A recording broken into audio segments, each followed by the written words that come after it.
Hello guys, welcome to my channel. कैसे हैं आप सब लोग? आज हम चर्चा करेंगे उस विषय पे जिसमें बताया जा रहा है कि आजकल मुनव्वर फारूकी जो है वो बिग बॉस का सीज़न फिनाले जीत कर आए हैं और उस पर चर्चा हो रही है कि वो एक मुसलमान होने की वजह से उनको ये जीत दिलाई गई सलमान खान द्वारा। तो मैं ये बता देना चाहता हूँ, ऐसी ओछी और नीच बातों से हम सभी को ऊपर उठ जाना चाहिए। किसी कलाकारिता या किसी के टैलेंट का किसी मजहब, पंथ या संप्रदाय या जात या धर्म के डोरे में नहीं बांधना चाहिए। मुनव्वर फारूकी अपने काबिलियत से उस मुकाम तक पहुंचा है और हम सभी भारतीयों को यह भी नहीं भूलना चाहिए कि पहला वर्ल्ड कप जिताने वाला भी एक मुसलमान मोहम्मद अजहरुद्दीन था। तब तो पूरे भारत ने जश्न मनाया। दुनिया का सबसे बड़ा फनकार और कलाकार फिदा हुसैन भी एक मुसलमान था। शहनाई के सबसे बड़े उस्ताद, पूरी दुनिया में जाने वाले उस्ताद बिस्मिल्लाह खान एक मुसलमान थे। वहां किसी का हक नहीं था, वह लोग अपने हुनर और टैलेंट से पहुंचे। आज भारत में लोग न्यूक्लियर का दम्भ भरते हैं। न्यूक्लियर की ताकत भारत को दिलाने वाला एपीजे अब्दुल कलाम एक मुसलमान था। वहां नहीं लोगों को दिक्कत होती है। तो इन सब चीजों से, ऐसी छोटी बातों से उभर जाना चाहिए और किसी के टैलेंट को किसी जात या मजहब से जोड़कर उस चीज को गंदा ना करें। बहुत ही हुनर और मेहनत की जरूरत होती है उस मुकाम तक पहुंचने के लिए।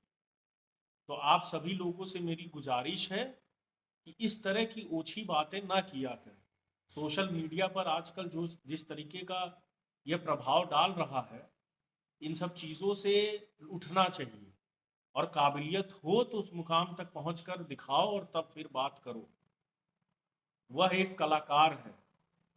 कभी उसको जेल में उठा के डाल दिया जाता है, कभी उसकी उसकी हुनर को बर्दाश्त नहीं कर पाते हैं कुछ अंधभक्त, और वह लोग उठ करके जो है उसके खिलाफ चले जाते हैं। तो इस तरह की चीज़ों से ऊपर उठना चाहिए। और किसी की कलाकारिता को, एक वह एक स्टैंड अप कॉमेडियन है बेचारा, अपने हुनर से उस मुकाम तक पहुंचा है, तो उसको अप्रिशिएट करना सीखना चाहिए। भारत में इस चीज से उभरना चाहिए। पता नहीं क्या पिछले 10 सालों से लोगों में हो गया है, हर चीज को जात और धर्म के नजरिए से देखना शुरू कर दिया है लोग, और ये एक ठीक बात नहीं है। यह हर चीज में हिंदू मुसलमान करने से नहीं होता। ये एक सेकुलर कंट्री है और यहाँ हर जात और हर संप्रदाय के लोग रहते हैं, चाहे हिंदू हो, मुसलमान हो, सिख हो, ईसाई हो, पारसी हो, जैन हो, बुद्धिस्ट हो। उससे हमें क्या लेना देना? सेकुलरिज्म का मतलब क्या होता है? यदि आप सभी लोगों को ज्ञान नहीं है तो इस देश की जनता से मैं अपील करना चाहता हूं कि संविधान उठाकर पढ़ लिया जाए, उसके प्रीएम्बल में क्या लिखा है, और उसके बाद बात करनी शुरू करनी चाहिए। जो ये अंधभक्त कह देते हैं कि यह देश सिर्फ हिंदुओं का है, इस तरह की ओछी बातें करने से पहले अपनी समझ बढ़ानी चाहिए। पहले आप संविधान पढ़िए, प्रियम्बल पढ़िए और जानिए क्या लिखा है उसमें। जितना हक हिंदुओं का है उतना ही हक मुसलमानों का भी। मुसलमान कहीं अलग से नहीं आए। महात्मा गांधी का एक कोट था, an eye for an eye makes the whole world blind. तो इन सब चीज़ों से ऊपर उठ करके सभी जात धर्म के लोगों को अपनाना और उनके कल्चर, उनके सभ्यता को समझने का एक प्रयास करना चाहिए।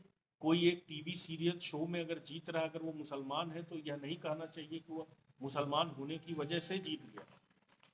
ऐसी चीज़ों का गलत प्रभाव पड़ता है समाज में भी, मीडिया पे भी, और आप जो लोग ऐसी बातें करते हैं, आपके बच्चों पे भी ये असर पड़ेगा।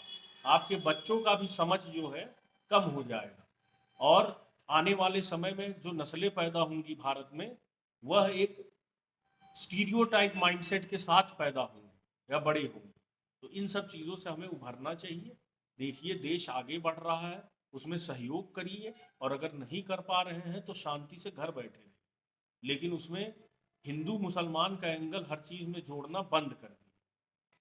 इसी के साथ मैं समझता हूं कि आज का ये टॉक बंद करना चाहिए, क्योंकि मुझे लगता था ये बहुत ज़रूरी चीज़ है, क्योंकि इस तरह की चीज़ों से लोगों को अब उभरना चाहिए।